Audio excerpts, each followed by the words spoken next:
Olá, galerinha! Na aula de hoje nós vamos abordar o complexo dentina-polpa. Nós vamos falar aqui da parte 1 desse capítulo, onde nós abordaremos principalmente a estrutura da dentina e a dentinogênese, que é o processo de formação dessa estrutura.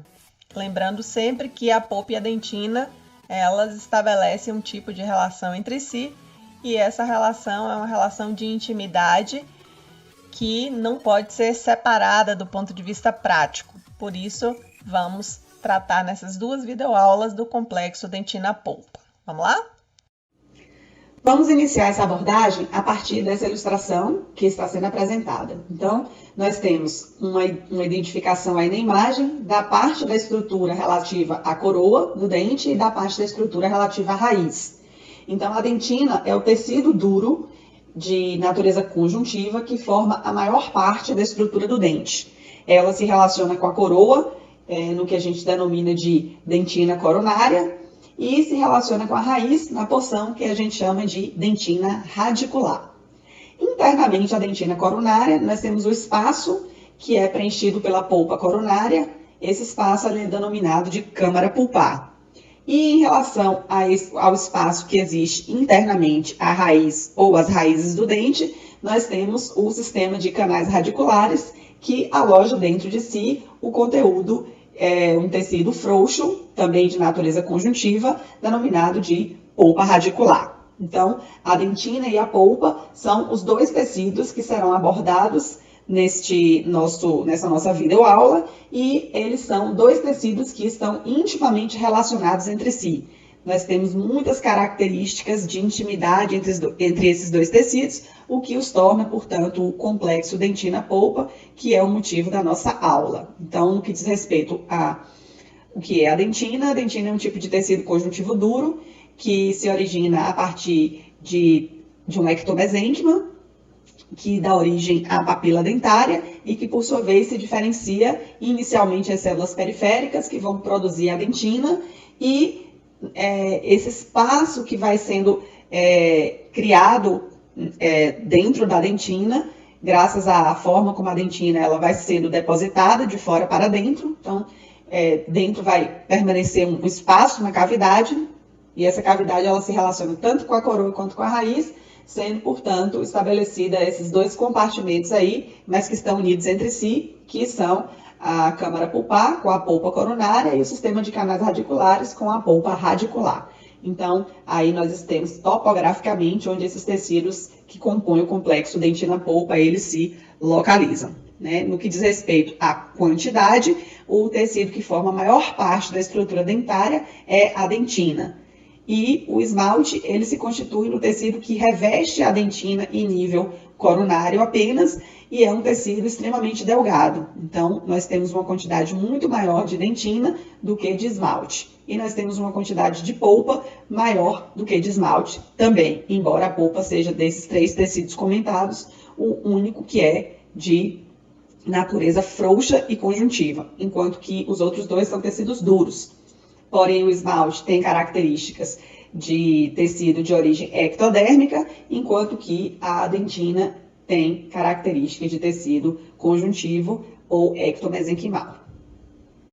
Antes de darmos início às informações que se referem à composição, características, formação de um e de outro tecido, é importante que se faça algumas considerações a respeito desses dois tecidos juntos, porque existe um grau de intimidade tão grande entre eles que, em termos práticos, não é possível que eles possam ser separados. Então, esses tecidos eles se originam comumente da papila dentária, ambos, né?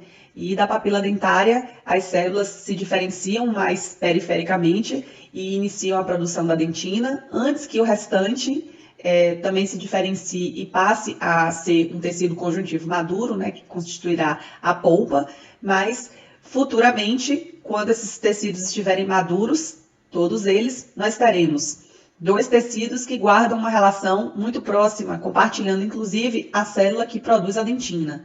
Então, a dentina, ela é um produto de uma célula que é, na verdade, uma célula pulpar. que são os odontoblastos. Então, os odontoblastos são células pulpares, porém que são responsáveis por sintetizar o tecido dentinário. Então, em linhas gerais, a produção da dentina é uma responsabilidade da polpa. E a relação topográfica também é muito próxima entre si e dentro deste contexto, embora a gente vá estudar um e outro tecido em separado, apenas para facilitar a abordagem dos conteúdos, não é possível que nós tenhamos um tecido isolado do outro em termos práticos, e é por esta razão que nós consideramos eles dois como sendo constituintes de um complexo que é denominado de complexo dentina-polpa. Então, vamos inicialmente abordar as características da dentina, posteriormente as características da polpa, mas ao longo dessa abordagem será possível perceber quanto que eles estão interrelacionados um com o outro, tanto no que diz respeito à origem, quanto no que diz respeito à localização, quanto no que diz respeito à produção, quanto no que diz respeito até às características funcionais, e isso vai ficar claro ao longo da abordagem de ambos os tecidos em separado, embora saibamos a partir deste ponto que eles efetivamente formam o complexo dentina-polpa. No quesito composição, a dentina ela é um tecido eminentemente mineralizado. 70% da estrutura da dentina é formada por cristais de hidroxiapatita. Então, a dentina ela se caracteriza por ser o segundo tecido mais duro do corpo humano, perdendo para o esmalte, que é o mais duro de todos, com cerca de 97% de conteúdo inorgânico, e a dentina vem em segundo lugar, com 70% do seu conteúdo inorgânico. No entanto, a dentina ela possui uma característica de composição orgânica que é bastante diferente do esmalte dentário, pelo fato de que a dentina ela é um tecido de natureza conjuntiva. Então, 18% da dentina é formada por proteínas, e o material proteico que predomina são as fibras colágenas, principalmente as fibras de colágeno do tipo 1. No entanto, nós temos outras proteínas que compõem a matriz dentinária, que não são colágenas, mas que ajudam a dentina a ser o tecido que guarda as características que nós vamos comentar em breve. E 12% da estrutura da dentina é formada de água. Então, isto faz com que a dentina ela tenha uma característica de suportar melhor forças de impacto. Característica essa que não é visualizada no esmalte, que não é observada no esmalte. Nós comentamos nas aulas passadas que o esmalte ele é um tecido duro e friável, graças ao fato de que ele não suporta forças mecânicas significativas na sua estrutura, e que essas forças mecânicas elas precisam atravessar a estrutura do esmalte, e a dentina ela consegue receber melhor essas forças de impacto, e isso é possível graças a essa composição e esta organização entre os cristais de hidroxiapatita, que compõem a parte mineral, e o material orgânico e água, que formam também a constituição total da estrutura dentinária. Então, a dentina ela é caracterizada como sendo um tecido duro de natureza conjuntiva, onde a maior parte da sua estrutura é inorgânica, é mineral, 70%, o que torna este tecido o segundo tecido mais duro do corpo humano. E, na sequência, nós temos 18% de matéria orgânica, onde predominam proteínas colágenas, e seguida de 12% de água. E assim nós temos a composição deste tecido que funciona como um colchão que absorve os impactos mecânicos que são exercidos sobre o esmalte na coroa dentária. Vamos agora, na sequência, abordar as características da dentina.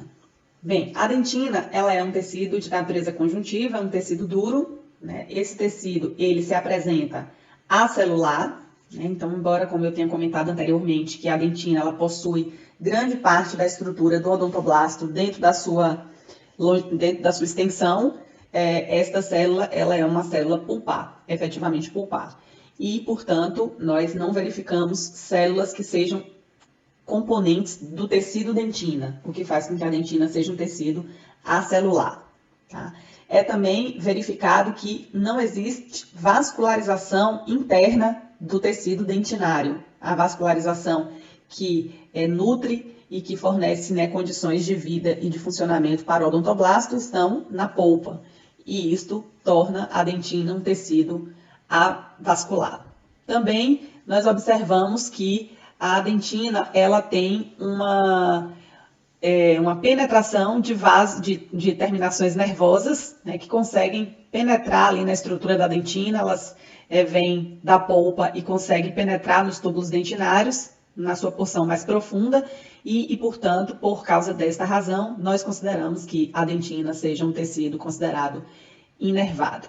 Então, a dentina ela é um tecido acelular, avascular e inervado, né? É um tecido duro e é um tecido que apresenta uma dureza, porém, ele consegue não ser friável, graças ao que nós comentamos anteriormente, ao fato de que ele não vai se partir com as forças mecânicas que são incididas sobre o dente e, ao mesmo tempo, vão suportar essas forças advindas do esmalte dentário, protegendo o esmalte dentário de fraturas. A dentina também ela é um tecido que tem cor, a dentina tem uma coloração amarelada, e graças a essa coloração amarelada, o dente também apresenta essa coloração amarelada, sendo mais intensa em algumas localizações do dente, principalmente na região mais cervical, onde a espessura do esmalte ela é menor do que em outras localizações.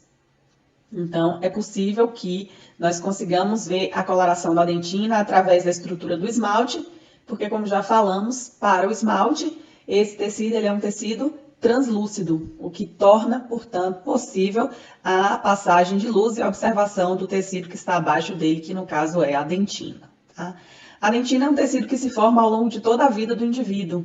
Então, quando termina a odontogênese, que há a formação da região apical do dente, este momento não há o encerramento das atividades dos odontoblastos. Mas, ao contrário, os odontoblastos eles vão se manter, né, relacionados com a estrutura da dentina, e esse tecido ele será produzido ao longo de toda a vida do indivíduo, de forma que a dentina ela aumentará a sua espessura e a polpa reduzirá o seu diâmetro.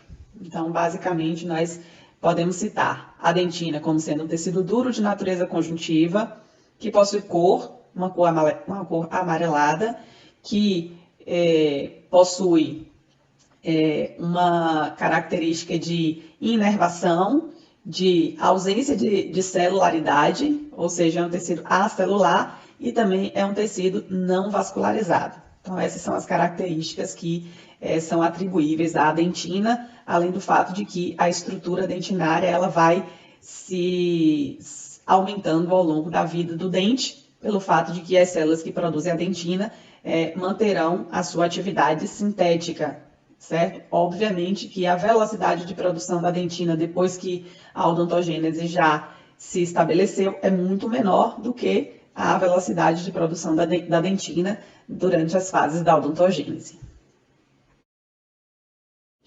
Vamos dar sequência ao conteúdo falando a respeito do processo de formação da dentina, fenômeno esse que nós denominamos de dentinogênese. Tá? Para que a gente aborde a dentinogênese, é importante que a gente relembre qual que é a célula que é responsável pela produção da dentina, que é o odontoblasto. Então, o odontoblasto é uma célula que vai se originar da papila dentária, que por sua vez é um tipo de tecido conjuntivo ali alojado na região da concavidade do epitélio interno do órgão do esmalte, e essas células ectomesenquimais ali alojadas, elas vão originar os tecidos dentina e polpa, que formarão esse complexo dentina-polpa. Então, essas células elas vão se organizar na fase de capuz odontogênese, passando a estabelecer a papila dentária, que em conjunto com o epitélio do órgão do esmalte forma o germe dentário, e só na fase de campânula é que nós vamos verificar o processo de diferenciação, né, que nós até inclusive denominamos lá no momento adequado, este evento que nós caracterizamos como uma histodiferenciação. Então, a histodiferenciação ela vai originar células maduras e essas células serão responsáveis por produzir os tecidos dentários. Então, a partir das células periféricas da papila dentária, os fenômenos de histodiferenciação levarão ao surgimento de uma célula denominada de odontoblasto, e o odontoblasto será o responsável pela produção da parte orgânica da dentina e, posteriormente, pela sua mineralização, e aí a dentina se transformará, então, no tecido duro que ela realmente é. Para que a gente possa compreender melhor esse processo de formação da dentina, nós vamos separar dois momentos importantes, que é o momento da formação da dentina coronária, por causa das características que envolvem a formação da dentina coronária, e posteriormente falaremos a respeito das características que estão envolvidas com a produção da dentina radicular. Tá? Então, os mecanismos que dão início a histodiferenciação dos odontoblastos que produzirão a dentina coronária são diferentes daqueles que vão estimular as células da papila a originarem os odontoblastos que produzirão a dentina radicular. Então, por isso, nós vamos separar dois momentos da formação da dentina, que, obviamente, no final do processo terão características similares, tanto na coroa quanto na raiz, né? No que diz respeito à composição e à organização, isso não vai diferir, né? Nós só vamos ter uma diferença no que diz respeito principalmente ao mecanismo de indução, aquele que leva inicialmente as células a tornarem-se células maduras. E também nós vamos fazer uma abordagem que vai ilustrar como se dá o surgimento da primeira camada de dentina que se estabelece, que a gente chama de dentina do manto, e do restante da dentina que se produz a partir da dentina do manto, que é chamada de dentina circumpulpar. Tá? Então, nós vamos ter a abordagem a respeito do que é a dentina do manto, quem produz ela, quais são as características que ela tem, e posteriormente vamos falar da mesma forma da dentina pulpar, de quais são as características de produção, quais são as características de mineralização e o que compõe, né, a dentina circumpulpar, quando que inicia a sua formação e, obviamente, como a gente já havia mencionado anteriormente, como a dentina ela é produzida ao longo de toda a vida do dente. Toda a dentina que é produzida em caráter fisiológico, depois da dentina do manto, é a dentina circumpulpar. Então, nós vamos abordar como que cada um desses tipos ele se forma, como que a célula está no momento que ela está produzindo cada um deles, e depois nós vamos conhecer as características também estruturais desses dois tipos de dentina, bem como outros que nós vamos abordar um pouco à frente. Conforme abordado anteriormente, o primeiro tecido maduro que vai se formar no dente é a dentina.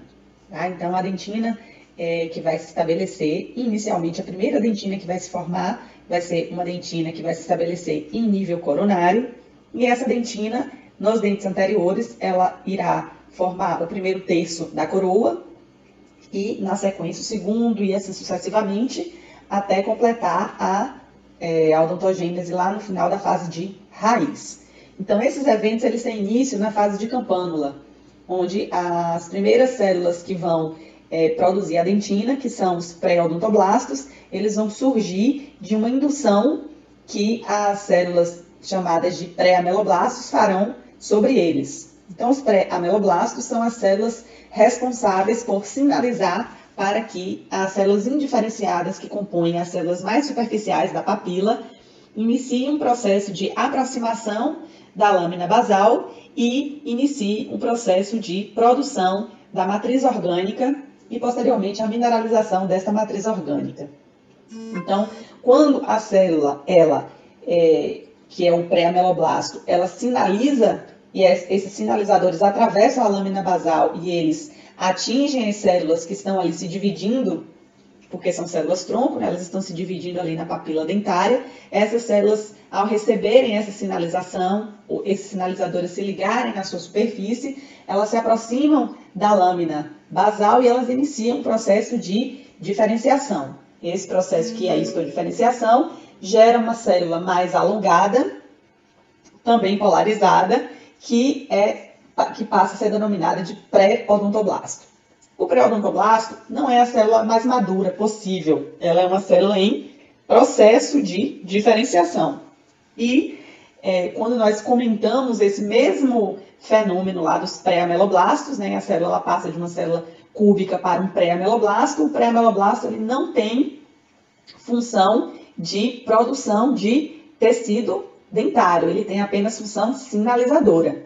No caso do pré-odontoblasto, nós não vamos visualizar isso. O que a gente vai observar é que o pré-odontoblasto ele tem condição de iniciar a síntese da dentina. Então, embora o pré-ameloblasto já esteja existindo, seja a célula que vai depositar o esmalte, ele não é uma célula ainda apta a produzir a matriz do esmalte. É uma célula apenas apta a sinalizar para que as células da papila dentária se transformem em odontoblastos. No entanto, durante o seu processo de diferenciação, essa célula da periferia da papila, ela adquire o status de pré-odontoblasto, que é uma célula em vias de diferenciação, em circuito de diferenciação, por assim dizer. E esta célula está apta a produzir a matriz orgânica, a primeira camada de dentina, que nós chamamos de dentina do manto. Então, a primeira camada de dentina que é produzida, ela é produzida pela célula ainda em diferenciação, chamada de pré-odontoblasto, e essa primeira camada de dentina, que é produzida por esta célula chamada de pré-odontoblasto, ela é denominada de dentina do manto. Então, nós sempre teremos uma primeira camada de dentina, tanto uma primeira camada de dentina coronária como uma primeira camada de dentina radicular, não importa. O que importa é que esta primeira camada de dentina que é produzida, ela é produzida antes da produção do esmalte, no caso da coroa do dente, e ela é produzida pela célula em vias de diferenciação, que é o pré-odontoblasto. Esta dentina, ela é chamada de dentina do manto. Posteriormente, o odontoblasto ele vai operacionalizar um recuo para gerar um novo espaço para aumentar a espessura da dentina. No entanto, quando a célula recua, ela atinge o status de célula madura e passa a ser chamada de odontoblasto, e a partir daí ela já vai depositar a dentina, que a gente chama de dentina circumpulpar. Então, nesse momento, nós vamos estudar as características da primeira camada de dentina que vai ser depositada, que é depositada pelo pré-odontoblasto, que é a dentina do manto. Tá? A dentina do manto, ela é produzida pela célula em diferenciação e ela se caracteriza por ser uma dentina um pouco menos mineralizada do que a dentina circumpulpar, e ela é produzida inicialmente a partir dos seus elementos orgânicos e, posteriormente, os cristais de minerais se depositam sobre essa matriz orgânica, tornando esse tecido mineralizado. Tá? Então, essa primeira camada de dentina que é produzida, que é a dentina do manto, quando ela está apenas na sua fase orgânica, com seus constituintes orgânicos, ela é chamada de pré-dentina. Então, a pré-dentina, ela se constitui da camada de dentina apenas orgânica e que será a base onde os cristais irão se depositar. Tá? Então, para que ocorra a formação de um tecido mineralizado, a célula precisa garantir condições de mineralização desse tecido. E essa condição que a célula vai realizar, ela se dá por meio de um lançamento de pequenas vesículas que vão se entremear ali ao redor das fibras colágenas que estão sendo produzidas pelos pré-odontoblastos. Então, essas estruturas vesiculares ínfimas, muito pequenas, como o autor que nós utilizamos, ele descreve conspícuos corpos arredondados ou pequeniníssimas vesículas que são chamadas de vesículas da matriz. As vesículas da matriz se constituem no artifício que o pré-odontoblasto utiliza para poder mineralizar a pré-dentina e transformar a pré-dentina na dentina do manto mineralizada, que é o tecido, então, pronto. Tá? Então, inicialmente, a célula produz a pré-dentina. A pré-dentina, da dentina do manto, ela se caracteriza por ter fibras colágenas de uma espessura relativamente calibrosa, então são fibras colágenas mais calibrosas, de cerca de 100 micrômetros, e essas fibras colágenas elas vão se depositar com o seu longo eixo situado ao longo da lâmina basal e posicionado perpendicularmente à lâmina basal. Então, as fibras colágenas espessas vão se depositar como um elemento orgânico principal da matriz orgânica da dentina do manto, que nós chamamos de pré-dentina, e entremeado a esses grossos feixes de fibras colágenas depositadas verticalmente, nós vamos observar a presença dessas vesículas da matriz que o próprio pré-odontoblasto vai lançar ali em meio à matriz para que ocorra a mineralização da matriz da dentina do manto.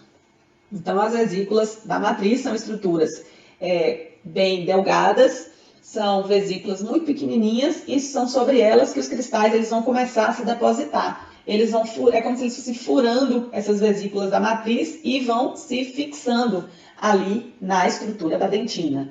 Este fenômeno de deposição dos cristais sobre as vesículas da matriz nós denominamos de nucleação do cristal. Então, os cristais vão nuclear e essa nucleação ela se dá sobre essas vesículas da matriz, de forma que à medida que os cristais vão se depositando nas vesículas, esses cristais eles vão adquirindo um formato arredondado, parecido com o formato da vesícula da matriz. E à medida que ele vai crescendo de dentro para fora, nós vamos vendo áreas de mineralização esféricas, o que faz com que nós denominemos o padrão de mineralização da dentina como um padrão de mineralização do tipo globular. Então, a dentina tem uma mineralização do tipo globular. Mais para frente, nós vamos ver algumas fotomicrografias e vai ser possível perceber esses glóbulos crescendo e tornando a dentina orgânica mineralizada. Tá? Então, em linhas gerais e resumindo esse quesito aí da mineralização e da formação da dentina do manto, nós temos que a dentina do manto é a primeira camada de dentina produzida. Ela sempre vai estar relacionada com a superfície do esmalte que vai se depositar sobre ela. Então, quando nós tivermos ali aquele limite amelodentinário, que é o limite da dentina com o esmalte, esse limite amelodentinário vai ser sempre estabelecido pela dentina do manto, porque é a primeira dentina que se forma e é ela que vai estar sobre todas as demais camadas de dentinas posteriormente depositadas. Para que a célula continue realizando essa deposição, é necessário que um novo espaço seja gerado a partir dessa primeira camada de dentina que foi produzida. Então, esta primeira camada que é produzida aqui é a dentina do manto. Quando a célula sofre o primeiro recuo, aí ela também ganha características de maturação final e se transforma no odontoblasto e a partir de então passa a depositar a dentina circumpulpar. Vamos fazer um resumo aqui das características da dentinogênese coronária no que diz respeito especificamente à formação da dentina do manto. A dentina do manto é a primeira dentina depositada e ela é produzida pelos pré-odontoblastos. Ela tem como característica ser constituída por fibras colágenas de uma espessura maior.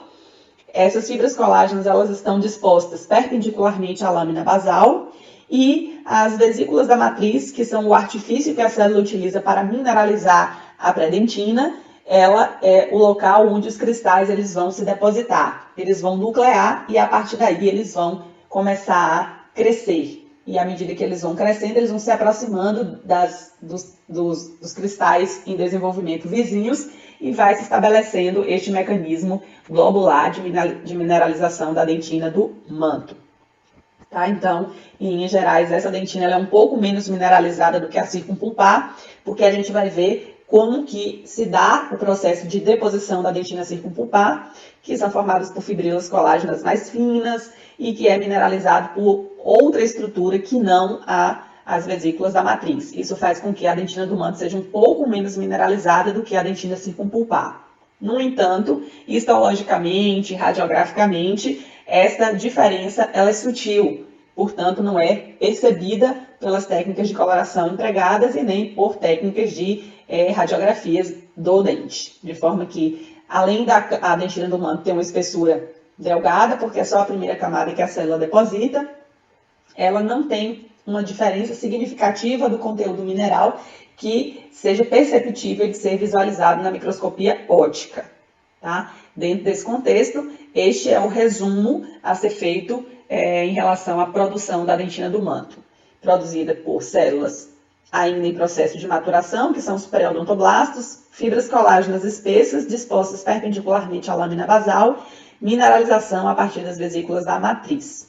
Tá? Então, essas características, elas basicamente resumem a primeira camada de dentina que se deposita, que é a dentina do manto. A partir daí, a célula vai recuar para produzir o restante da dentina. Durante esse recuo, a célula se torna madura e aí ela vai produzir, na sequência, a dentina circumpulpar. Se a célula ela tem um mecanismo de deposição de fora para dentro, nós vamos verificar que ao longo do processo de formação da dentina, vai havendo uma redução do volume interno que é ocupado pela polpa e nós vamos tendo um padrão de movimentação do odontoblasto que é chamado de padrão centrípeto, ou seja, ele se dá na direção oposta à do ameloblasto, que se dá de maneira centrífuga. Então, a deposição da dentina se estabelece de maneira centrípeta, enquanto que a deposição do esmalte se estabelece de maneira centrífuga, fato esse que nós já mencionamos nas aulas passadas. Nessa imagem, visualizamos uma fotomicrografia que nos permite ver a formação da dentina do manto. Nesta fotomicrografia é possível ver na porção superior as células do ectomesênquima que compõem a papila dentária. Nós podemos ver uma camada de células distribuídas, que são as células da periferia da papila, que são as células que iniciaram o processo de diferenciação primeiro, que são os odontoblastos. Mais para a esquerda da imagem, nós verificamos o contato mais próximo do odontoblasto com o ameloblasto, sendo separado deste por uma fina camadazinha de dentina que está sendo depositada. E na parte mais à direita, onde nós temos uma região rósea e que está sendo identificada pela letra D e M, que significa dentina do manto, nós podemos visualizar a espessura dessa primeira camada de dentina depositada pelo pré-odontoblasto. Então, aí nós temos a dentina do manto, que tem uma característica rósea nos seus tons de coloração, se colore pela eosina, né, o que prova que praticamente a sua matriz ela é formada de colágeno, e o colágeno tem característica de proteína básica e, portanto, se colore pela eosina, que é um corante ácido. Abaixo nós verificamos a camada de ameloblastos, que aí na sequência, quando essas células estiverem completamente maduras, elas vão iniciar a síntese do esmalte dentário. E aí vai se estabelecer aí uma linha de união entre a dentina do manto e o esmalte, que é a junção amelodentinária. Abaixo dos ameloblastos, nós vemos uma camada de células ali mais próximas, que são componentes do estrato intermediário, e abaixo do estrato intermediário nós visualizamos o retículo estrelado. Então, nessa fotomicrografia é possível perceber que o primeiro tecido do dente a se formar, a se depositar, é a dentina. A primeira camada de dentina que se deposita, ela é depositada pelo pré-odontoblasto e ela é denominada de dentina do manto. Ela se colore por técnicas de coloração usual, pela hematoxilina e eosina, sendo que a sua característica formada de proteínas básicas torna ela afim do corante ácido, que é a eosina, e, portanto, ela fica com sua estrutura em cor rósea. Então, a dentina do manto ela é produzida a partir de uma matriz orgânica chamada de pré-dentina, sobre as quais os cristais se depositam, mineralizando essa estrutura. Os minerais eles vão se depositar sobre as vesículas da matriz, iniciando um padrão de mineralização que a gente chama de padrão globular. A partir dessa primeira camada de dentina do manto, as células vão sofrer um recuo. E aí, quando elas recuam, elas vão adquirir características de maturidade total, passando a ser chamadas de odontoblastos. E aí, quando elas forem denominadas de odontoblastos, elas irão produzir a matriz orgânica ou a pré-dentina, que comporá a dentina circumpulpar e, posteriormente, ajudarão também no mecanismo de mineralização da dentina circumpulpar. Após concluir a produção da dentina do manto, o odontoblasto, que ainda está na forma de pré-odontoblasto, recua e torna-se maduro, e aí efetivamente se transforma no odontoblasto. Esse fenômeno de recuo, ele não vai acontecer com a célula totalmente. Notem pela imagem, quando nós descrevemos aí a célula odontoblasto, nós visualizamos que ela possui um prolongamento, porque esta célula, ela recua, mas ela deixa uma parte do seu citoplasma aí próximo da junção, da futura junção amelodentinária. E aí o seu corpo recua, permanecendo um prolongamento. E aí a célula continua a depositar a dentina.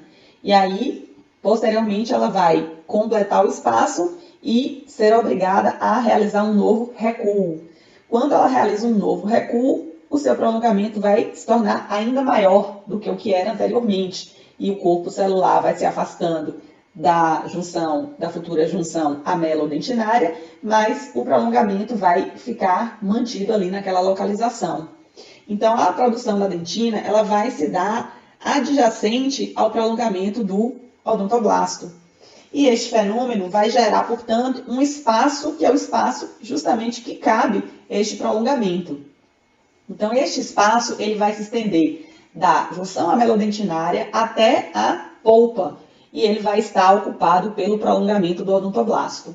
E este espaço ele é chamado de túbulo dentinário. Então, toda a estrutura da dentina ela vai ser atravessada por túbulos que iniciam-se na junção amelodentinária e seguem até a polpa. Se nós fizermos um corte histológico, nós vamos visualizar que o túbulo ele não é retilíneo. Ele, na verdade, ele tem um formato de S alongado, certo? Então, este túbulo dentinário, ele se estabelece graças à presença do prolongamento do odontoblasto, que vai ali estar ocupando o espaço, e a dentina vai se formando ao redor dele, e aí estabelecendo, portanto, paredes duras que vão circunjacer o espaço onde está o prolongamento do odontoblasto. Tá? E ao redor do prolongamento do odontoblasto, nós temos um material líquido que representa o filtrado do plasma sanguíneo que banha a região adjacente ao prolongamento do odontoblasto. Este fluido, que é o filtrado do plasma sanguíneo, aí nesta localização, dentro do túbulo dentinário, ao redor do prolongamento do odontoblasto, é chamado de fluido dentinário, certo? Então, dentro do túbulo dentinário, nós temos o prolongamento do odontoblasto e nós temos também o fluido dentinário lubrificando o prolongamento do odontoblasto. Bem, então o túbulo ele vai se estabelecendo graças à permanência desse prolongamento desta célula, que é o odontoblasto, e o prolongamento ele vai ocupando o espaço e a dentina vai se formando ao redor dele. Qual dentina que vai se formando ao redor dele a partir do recuo da célula? Essa dentina que vai se formar aí a partir do recuo da célula é chamada de dentina circumpulpar.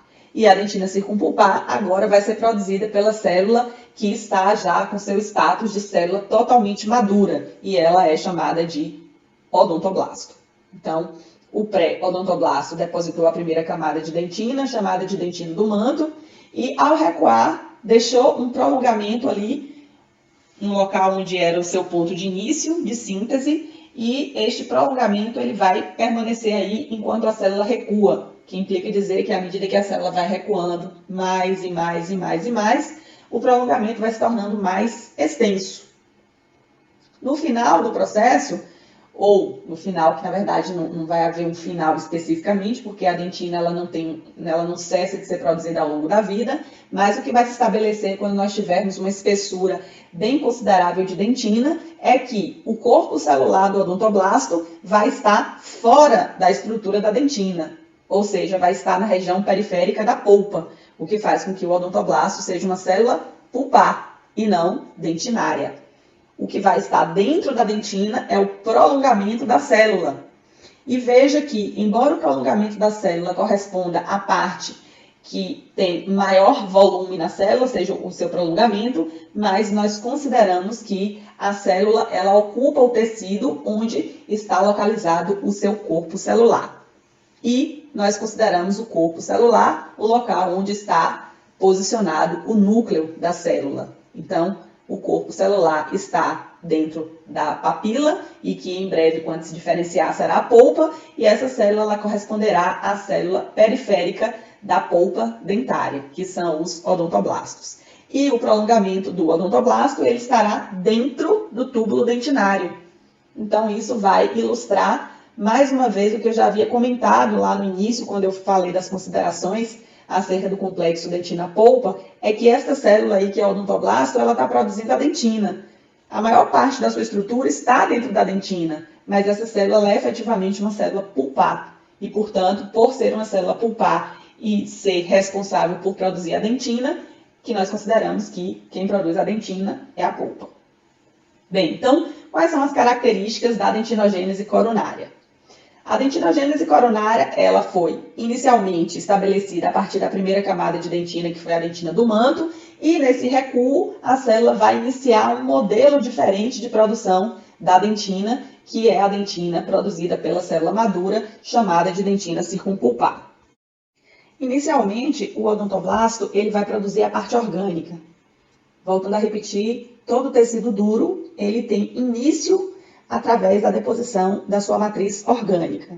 E a matriz orgânica da dentina recebe o nome de pré-dentina, independente de essa matriz orgânica ser da dentina do manto ou da dentina circumpulpar, sempre que houver apenas a parte orgânica deste tecido, nós chamaremos ele de pré-dentina. E aí ele vai passar a ser dentina do manto ou dentina circumpulpar quando houver a sua mineralização. Então, a primeira fase do processo da deposição da dentina circumpulpar pela célula, que é o ameloblasto maduro, vai ser a deposição da pré-dentina. As características dessa pré-dentina são, primeiro, no que diz respeito a fibras colágenas, que compreendem a grande parte, mais de 90%, do conteúdo proteico que compõe a pré-dentina. Essas fibras colágenas, elas são mais finas do que aquelas que foram depositadas pelo pré-odontoblasto, compondo lá a dentina do manto. Agora, elas têm metade da espessura que tinha as fibras colágenas que compunham a dentina do manto. Essa metade da espessura, ela vai ser importante porque esses espaços que não estão sendo ocupados por fibras colágenas serão ocupados por cristais, o que faz com que, como eu já havia mencionado anteriormente, a dentina circumpulpar tenha um conteúdo mineral maior do que o da dentina do manto.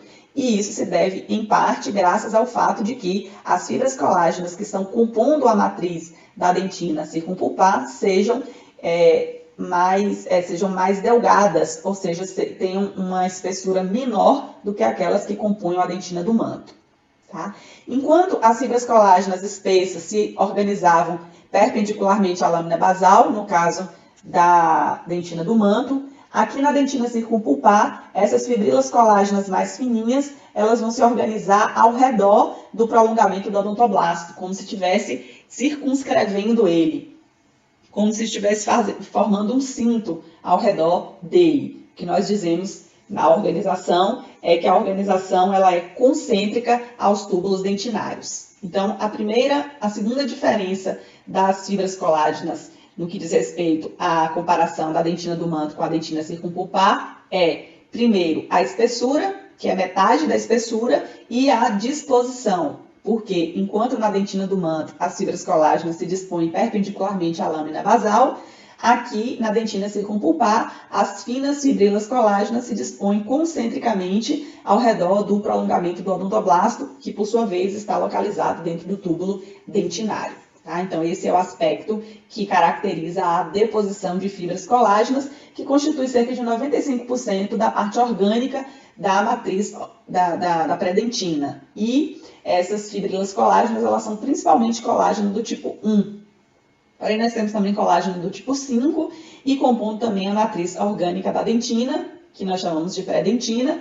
Nós temos outras proteínas não colágenas. Nós temos a cialofosfoproteína dentinária, a fosfoproteína dentinária, as proteínas dentinárias 1, 2 e 3. Então, nós temos alguns outros tipos de proteínas que também compõem a matriz orgânica da dentina, chamada de pré-dentina, mas a maior parte esmagadora da sua constituição, que é a pré-dentina, é de fibras colágenas do tipo 1. E, no caso da dentina circumpulpar, a disposição dessas fibrilas mais finas, como elas se apresentam, é concentricamente ao redor do túbulo dentinário, certo? Então, esse é o primeiro aspecto a ser considerado no que diz respeito às características da parte orgânica, que é a pré-dentina da dentina circumpulpar. E, na sequência, há o padrão de mineralização, que também vai ser diferente de como se deu na dentina do manto. Lá na dentina do manto, a célula utilizou como artifício a produção de conspícuos corpos arredondados que foram denominados de vesículas da matriz, onde os cristais nucleavam as vesículas da matriz e cresciam globularmente. Aqui, no caso da dentina circumpulpar, a célula ela vai abandonar a prática da deposição das vesículas da matriz e vai iniciar a liberação de moléculas que têm um tamanho muito menor do que a das vesículas da matriz. Essas moléculas, que é o local onde os cristais irão nuclear, ou seja, irão se depositar, são chamadas de moléculas promotoras de mineralização. E graças ao fato de elas serem bem menores do que as vesículas da matriz, os pontinhos de mineralização são bem mais frequentes. Então, quando se estabelece a mineralização, os glóbulos são bem menores e, portanto, eles cabem mais no espaço. Então, nós temos um padrão de mineralização mais delicado e nós temos mais espaço, graças ao fato de que as fibrilas colágenas aqui, elas são mais delgadas, elas têm metade da sua espessura.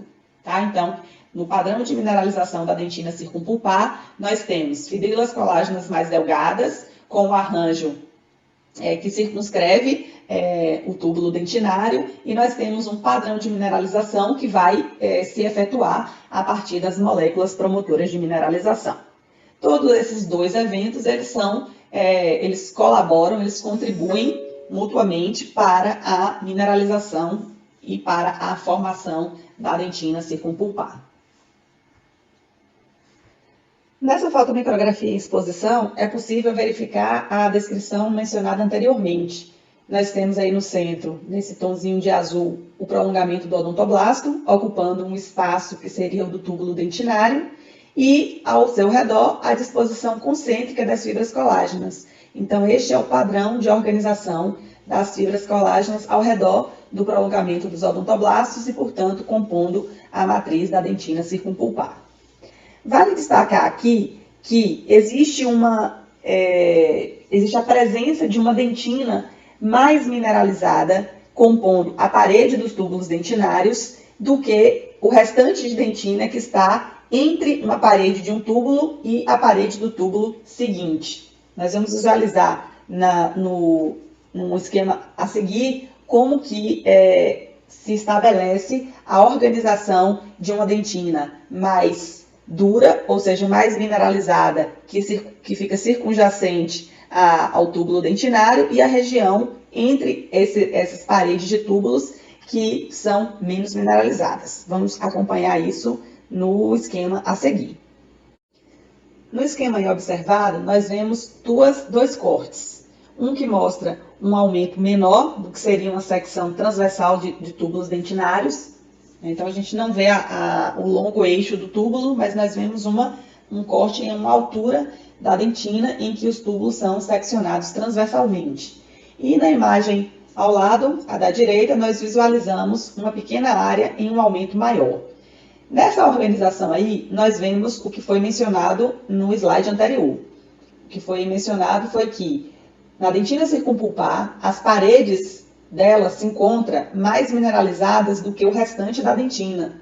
E isso é uma especificidade da dentina circumpulpar. Na dentina do manto, nós não temos uma distinção de mineralização entre a dentina que está ali adjacente à luz do túbulo e o restante da extensão da dentina.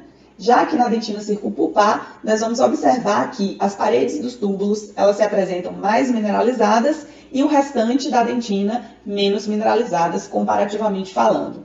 Então, nós denominamos a dentina que forma a parede dos túbulos de dentina peritubular, que é a dentina mais dura, e o restante da extensão da dentina, ela é chamada de dentina intertubular, que corresponde à maior parte da estrutura da dentina circumpulpar. Este evento ele acontece apenas na dentina circumpulpar, porque só o odontoblasto maduro consegue produzir esta organização estrutural aí. A célula ela vai produzir um componente mais próximo às paredes dos túbulos, que é mais pobre em fibras colágenas. Sendo mais pobre em fibras colágenas, essa estrutura ela consegue um nível maior de mineralização do que na da região intertubular. Então, este padrão aí, ele caracteriza a organização estrutural exclusivamente da dentina circumpulpar. Haja visto que na dentina do manto nós não discernimos áreas diferentes de mineralização, compondo este modelo aí que é visualizado para a dentina circumpulpar. É importante destacar que os túbulos dentinários, eles não têm ao longo da sua extensão o mesmo diâmetro, ele não mantém o diâmetro igual ao longo de toda a sua extensão. Ele é mais fininho ali próximo da junção amelodentinária e à medida que ele vai se aproximando da polpa, ele vai se tornando mais calibroso. A sua luz se torna mais dilatada. Além do que, à medida que nós vamos nos aproximando da polpa, esses túbulos eles vão se aproximando mais uns dos outros. Então, se nós fizermos um corte histológico em uma secção transversal, num terço mais externo da dentina, nós vamos ver túbulos dentinários mais afastados entre si e com um calibre menor. E se nós fizermos uma secção transversal da região mais profunda da dentina, ali próximo da polpa, nós vamos ver túbulos dentinários mais próximos entre si e com um calibre maior. Nessa imagem em questão, nós temos do lado direito um esquema que representa a organização da dentina circumpulpar, mostrando 2 túbulos seccionados longitudinalmente e 3 túbulos em uma secção transversal, onde a gente vê apenas a entrada da luz do túbulo, e na secção longitudinal a gente vê a extensão do túbulo. Os túbulos eles podem se comunicar entre si através de canalículos. Então, os canalículos eles têm uma orientação que é perpendicular ao longo eixo do túbulo. Então, o túbulo ele tem uma orientação e perpendicular a este nós temos os canalículos, que podem comunicar os túbulos entre si.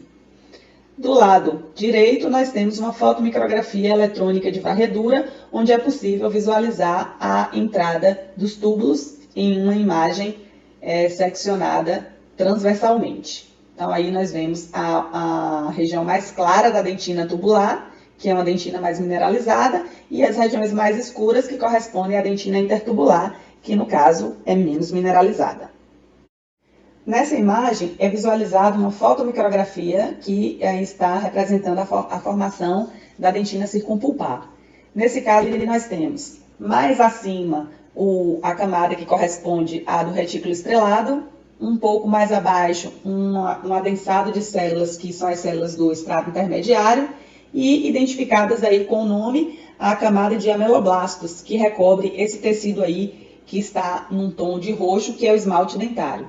O esmalte dentário ele se colore em roxo por causa das proteínas que compõem a sua estrutura. Então, ainda nessa fase de formação aí, nós estamos com um baixo nível de mineralização do esmalte e por isso ele é bem visível na microscopia em técnicas que nós chamamos de técnicas de desmineralização. Porque a gente pode retirar os minerais, que ainda vai ter muito material orgânico, e aí pode ser visualizado na fotomicrografia de microscopia óptica. Porém, quando o dente já está pronto, e nós utilizamos essa mesma técnica para ver os tecidos moles, aí nós não conseguimos mais visualizar o esmalte, porque a quantidade de água e de matriz orgânica que vai ficar é irrisória e não é possível que elas permitam que o tecido seja visualizado, porque elas respondem somente por 3%, né? Sendo que 2% é água e só 1% é proteína. Mas nessa fase aí de formação, em que o esmalte ainda está iniciando o seu processo de mineralização, ele é basicamente orgânico, e as proteínas que compõem eles, que são as amelogeninas e as não amelogeninas, são proteínas que são ácidas e, portanto, colorem-se com a hematoxilina, que é o corante roxo. Evento oposto que acontece com a dentina, porque a dentina ela é composta principalmente por uma matriz orgânica de base colágena, e o colágeno é uma proteína básica, então se colore pelo corante ácido, que é a eosina. Então, nos cortes histológicos corados com hematoxilina e eosina, sempre veremos o esmalte em um tom de roxo e sempre veremos a dentina em um tom de rosa. Essa dentina que tem o tom de rosa, nós vamos observar que existe uma parte dela que está mais próxima do esmalte, num tom de rosa mais intenso, que corresponde à dentina circumpulpar. Uma parte mais próxima que é a dentina do manto e mais abaixo a dentina circumpulpar, mas como eu havia mencionado anteriormente, a sutileza da diferença de graus de mineralização entre a dentina do manto e a dentina circumpulpar não tornam evidentes suas diferenças a partir das técnicas de coloração que nós empregamos para a microscopia óptica, de forma que a dentina do manto e a dentina circumpulpar, elas parecem que têm a mesma característica de organização histológica. Mas nós sabemos que não, mas essa diferença ela não é vista na microscopia óptica. Porém, a parte da dentina não mineralizada, ainda que é a parte orgânica exclusiva da dentina, que nós chamamos de pré-dentina, essa é fácil de ser observada. Nós conseguimos discernir aí uma faixa de um róseo mais claro, que é composta pela pré-dentina, ou seja, pela camada de dentina que não sofreu ainda eventos de mineralização. Então, a pré-dentina, ela sempre estará em contato com o corpo do odontoblasto. Nunca o corpo do odontoblasto está em contato com a dentina mineralizada. Ele sempre está em contato com uma camada de pré-dentina. Nós podemos aí visualizar abaixo da camada de pré-dentina, entre a pré-dentina e os odontoblastos, né, a camada de odontoblastos, uma área clara, uma área branca. Na verdade, esta área branca, ela se forma ao longo do processo de produção da lâmina. No dente, na formação do dente, esse espaço claro, ele não existe. A camada de odontoblastos, ela é colada na pré-dentina. Mas quando nós realizamos essa técnica aí para poder confeccionar a lâmina, nós temos aí tecidos moles e tecidos duros. Então, nós temos a dentina, que é um tecido duro, e abaixo a polpa, que é um tecido mole. Então, durante o preparo histológico, quando nós desidratamos os tecidos para confeccionar a lâmina, os tecidos moles perdem mais água do que os duros e, portanto, seu nível de contração se torna maior, o que pode favorecer a separação desses tecidos, criando esse espaço aí que não existe na organização original e que nós denominamos de artefato de técnica.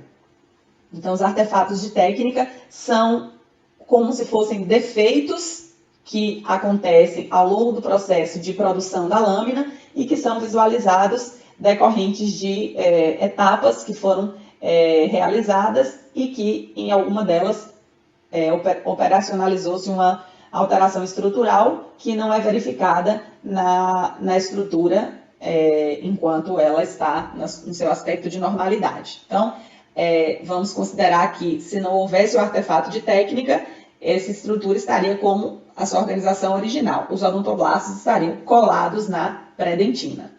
E aí, abaixo dos odontoblastos, nós temos a região central aí, abaixo, que é a papila dentária, e que, quando se diferenciar, será a região central da polpa. Então, esta aí é a leitura que nós fazemos dessa fotomicrografia óptica de um dente na fase de coroa. Na sequência, abordaremos os aspectos envolvidos com a produção da dentina radicular. Na fase final da produção da coroa do dente, a alça cervical ela sofre uma dobra e uma se inclina na direção da outra, estabelecendo o que nós chamamos de diafragma epitelial. A região da alça cervical sofre uma intensa mitose e gera uma estrutura chamada de bainha epitelial radicular de Hertwig. A bainha epitelial radicular de Hertwig, ela possui células capazes de sinalizar para aquelas células indiferenciadas da papila dentária, as quais irão aproximar-se da lâmina basal e iniciar eventos de diferenciação em pré-odontoblastos, que, por sua vez, produzirão a dentina do manto radicular. Então, a principal diferença que nós visualizamos no processo de indução das células que vão produzir a dentina radicular, trata-se do fato de qual que é a célula que vai realizar essa sinalização para induzir a histodiferenciação das células que vão compor a camada de odontoblastos radiculares. Então, esta indução vai se dar a partir das células que compõem a bainha epitelial radicular de Hertwig, o que na região da coroa ela era produzida pelas células chamadas de pré-odontoblastos. Na raiz não vai existir pré-odontoblastos, não vai existir pré-ameloblastos, porque os pré-ameloblastos eles estão envolvidos com a diferenciação final em ameloblastos para a produção de esmalte. Porém, o esmalte ele restringe a sua estrutura topograficamente à extensão da coroa do dente, não tendo alcance na região radicular. Portanto, para que haja a produção da dentina radicular, a dentinogênese radicular, a sinalização provém das células que compõem a bainha epitelial radicular de Hertwig. E aí, os odontoblastos se diferenciam e aí eles iniciam o processo de deposição da pré-dentina do manto e posteriormente a mineralização dessa pré-dentina do manto, produzindo a dentina do manto radicular. Na sequência, a célula recua e sofre eventos de maturação e se transforma no odontoblasto, célula mais madura, capaz de produzir, portanto, a dentina circumpulpar referentes à região radicular. E essa célula, ao recuar, também vai deixar parte do seu citoplasma, que vai compor o prolongamento do odontoblasto, o qual ficará alojado dentro do túbulo dentinário. Então, esses são os aspectos que se relacionam à produção da dentinogênese radicular. Nessa fotomicrografia aí, nós vamos identificar o que essas letras aí elas estão indicando. Tá? A letra B indica a região da papila dentária. A letra C indica a região do diafragma epitelial. A letra A indica a estrutura da bainha epitelial radicular de Hertwig. A letra D indica as células que compõem a região do folículo dentário, que vão produzir o periodonto de inserção. A letra F indica a camada de odontoblastos, que já está produzindo a dentina radicular. Então, essa aí é a leitura da lâmina aí que está representada na fotomicrografia. Vamos utilizar agora parte dessa aula para poder elaborar conceitos a respeito dos tipos possíveis de dentina que nós podemos encontrar. O primeiro deles é o conceito da pré-dentina. A pré-dentina já foi mencionada anteriormente e, em repetição, volto a conceituá-la. Trata-se da parte exclusivamente orgânica da dentina depositada. Então, nós temos uma pré-dentina correspondente à matriz orgânica da futura dentina do manto, que é quando ela posteriormente se mineraliza, e ela é rica em colágeno e possui também outras proteínas não colágenas em uma menor parte e também composta por água. Essa pré-dentina, ela sofre padrões de mineralização a partir de ou vesículas da matriz, se trata da dentina do manto, ou pelas moléculas promotoras de mineralização, se está se tratando de dentina circumpulpar. Nessa fotomicrografia aí, a gente consegue visualizar em B a dentina, que já está mineralizada, e em C a pré-dentina, que se apresenta em um tom de rosa mais claro. E entre o C e o B, nós visualizamos essas estruturas esféricas, que representa o padrão globular de mineralização da dentina, que nós já havíamos falado anteriormente. Aí, a letra A indica a camada de odontoblastos. É possível ver aí nesse aumento a presença dos prolongamentos dos odontoblastos que estão para dentro da matriz da dentina, que no caso ocupa um espaço aí dentro da matriz da dentina, denominado de túbulo dentinário. Então, em resumo, a pré-dentina é a camada exclusivamente orgânica da matriz dentinária e que posteriormente sofrerá a mineralização e passará a ser a dentina madura. Na sequência, vamos conceituar o que vem a ser a dentina primária e a dentina secundária. O autor que nós estamos empregando para abordar os conceitos referentes aos tecidos dentários elabora a seguinte distinção entre a dentina primária e a dentina secundária. A dentina primária é toda a dentina fisiológica que é depositada no dente até que se produza todo o processo referente à odontogênese. Quando completa-se a formação do ápice dentário e se estabelece o forame apical, em tese, está cessado os fenômenos relacionados à odontogênese e está também cessada a produção do que nós chamamos de dentina primária. Então, Khatiburian e Arana, esses autores, eles conceituam a dentina primária como sendo toda dentina produzida no dente fisiologicamente até que se complete a odontogênese. E, a partir daí, toda dentina fisiológica que é produzida depois da odontogênese, mas que se estabelece ao longo de toda a vida do indivíduo, é chamada de dentina secundária. Elas são tipos semelhantes de dentina, não existe uma diferença entre um e outro, então na microscopia nós não conseguimos discernir a dentina primária da dentina secundária. Lembrando que esta classificação e essa conceituação ela é basicamente uma conceituação histológica. Quando for abordado na patologia os conceitos de dentina primária e secundária. Na patologia, a dentina secundária já não é considerada como a dentina fisiológica, mas ela é considerada como uma dentina patológica, em que nós vamos aqui classificar na histologia como dentina terciária. Tá? Então, para fins de classificação histológica, a dentina primária é toda a dentina fisiológica que se produz ao longo da odontogênese, e ela é composta, portanto, pela dentina do manto e pela dentina circumpulpar. E a dentina secundária é toda a dentina fisiológica depositada no dente depois que já houve a finalização dos eventos relativos à odontogênese, e ela é composta pela dentina circumpulpar. Na fotomicrografia é possível observar em A estrutura da dentina e em B a estrutura da polpa. Nesse caso aí, em A, onde nós temos a estrutura da dentina, são visualizadas linhas que estão apontadas por setas. Essas linhas, elas são visualizadas na dentina em microscopia óptica e elas representam os locais onde os odontoblastos eles estabeleceram um ponto de parada para produzir um novo incremento. E nessas linhas fica demarcado o ponto de parada e elas foram descobertas e foram denominadas como linhas de von Ebner. As linhas de von Ebner representam os pontos de parada dos odontoblastos para que se estabeleça uma nova camada de incrementos e, desta forma, possa se produzir a dentina de maneira centrípeta.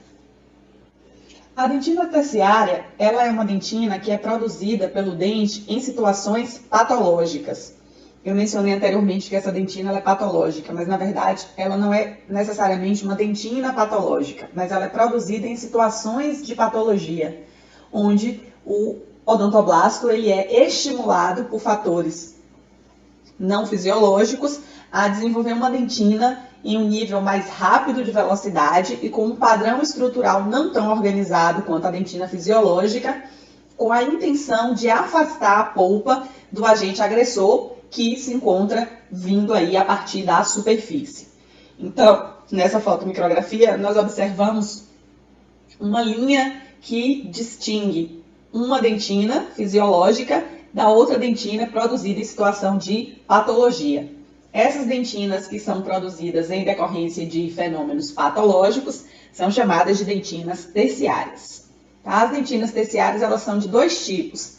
Elas são ou produzidas pelos odontoblastos que foram estimulados a dar uma resposta, e essa dentina terciária ela é chamada de dentina terciária do tipo reacional, ou então, quando o estímulo é tão intenso que ele mata os odontoblastos, as células indiferenciadas da polpa se aproximam aí da região de onde provém o dano e se diferenciam em células produtoras de um tecido duro, osteoide, também na tentativa de formar uma barreira mecânica que afaste a polpa do agente agressor. Essa dentina, que é produzida por uma célula indiferenciada da polpa que ocupa o espaço de um odontoblasto que morreu, ela é chamada de dentina terciária do tipo reparativa. Então, nós temos as dentinas terciárias reacional, produzida pelo próprio odontoblasto como uma resposta a um estímulo patológico, e que tem uma estrutura de túbulos bem desorganizada se comparada com os túbulos dentinários da dentina fisiológica, produzida em situações fisiológicas, no caso a primária e a secundária.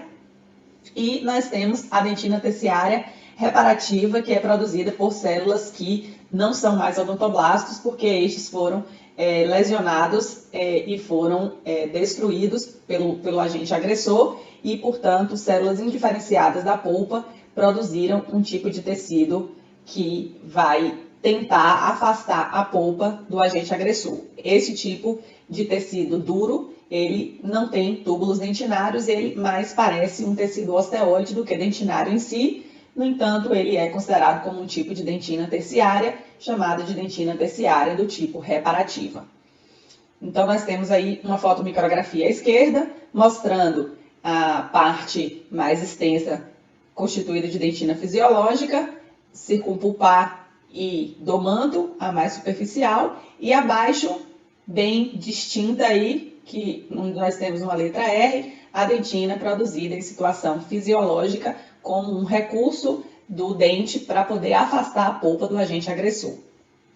É importante destacar que os motivos que são capazes de induzir da polpa uma resposta de defesa como essa, geralmente são estímulos de longa duração, são estímulos mais crônicos, porque os estímulos agudos eles avançam rapidamente e não dão tempo dessas células produzirem um tecido duro que consiga responder ao estímulo agressivo. De toda forma, embora haja uma produção de dentina reacional ou reparativa, este fator ele não faz com que o dente não necessite de uma intervenção, de um tratamento, porque é necessário que se faça a descoberta do agente que está provocando o estímulo desses odontoblastos ou dessas células pulpares para que ele não venha necessariamente a produzir um dano mais extenso pulpar. E do ponto de vista de coloração, a fresco, a dentina reacional é mais escura do que a dentina secundária. Então, a dentina secundária ou a dentina circumpulpar primária ou mesmo a dentina do manto, ela tem um tom amarelado, ao passo que a dentina reacional, ela tem um tom amarronzado. Então, no preparo cavitário, quando nós nos deparamos com a dentina reacional, é possível identificá-la, porque a sua coloração ela é distinta da coloração da dentina produzida em situação fisiológica. Na imagem à direita, nós vemos uma secção longitudinal de um dente, onde é possível verificar a modificação do contorno da câmara pulpar, na região do corno pulpar, a partir de uma cárie de superfície, o dente produziu uma dentina lá abaixo, que tentou afastar a polpa dos micro-organismos que estavam dentro da cavidade de cárie. Para concluir nossa abordagem a respeito da dentina, nós vamos visualizar duas fotomicrografias. Uma que apresenta uma secção longitudinal de um dente pronto, que foi preparado por uma técnica chamada de desgaste, onde nós vamos ver uma secção da coroa, certo? Aí a gente vê em marrom a estrutura do esmalte, uma linha preta que representa o limite amelodentinário e em cinza a estrutura da dentina. E recortando assim ao longo da dentina, longas linhas que tem um formato em S alongado que representa a estrutura dos túbulos dentinários. E no caso do esmalte dentário, nós vemos também linhas que são oblíquas, da base até a superfície do esmalte. Essas linhas elas representam também o padrão incremental de deposição do esmalte dentário, em que nos locais onde do ameloblasto ele faz uma pausa, se estabelece uma linha que nós chamamos de estria incremental de Retzius. Então, as estrias incrementais de Retzius, elas estão para a dentina como as linhas de von Ebner. Então, são pontos de parada das células em que nesses pontos se estabelecem uma demarcação que corresponde àquele incremento que foi depositado pelas células naquela altura. Tá? Então, essa secção aí ela é uma secção por um preparo por desgaste da região da coroa, onde é possível verificar o esmalte e a dentina. Então, toda secção por desgaste, nós veremos sempre o esmalte em tom de marrom e a dentina em tom de cinza. É importante destacar que a única forma que a gente tem de visualizar o esmalte formado é por meio de técnicas de desgaste, porque as técnicas de descalcificação, elas descalcificam o esmalte praticamente todo e aí a gente não consegue visualizar, ele se perde da superfície da dentina e aí a gente só consegue visualizar em técnicas de desmineralização o tecido dentinário. Nessa secção, nós visualizamos um corte histológico longitudinal da raiz, onde se verifica em D a estrutura do tecido dentinário, em C a estrutura do cemento, que vai recobrir toda a dentina radicular, aí uma setazinha indicando o local onde o cemento foi, onde termina o cemento, estaria posto o esmalte dentário. Então, nesse local aí, nós estabeleceríamos a junção amelodentinária e amelocementária. Na ausência do esmalte, essa estrutura aí ficou vazia.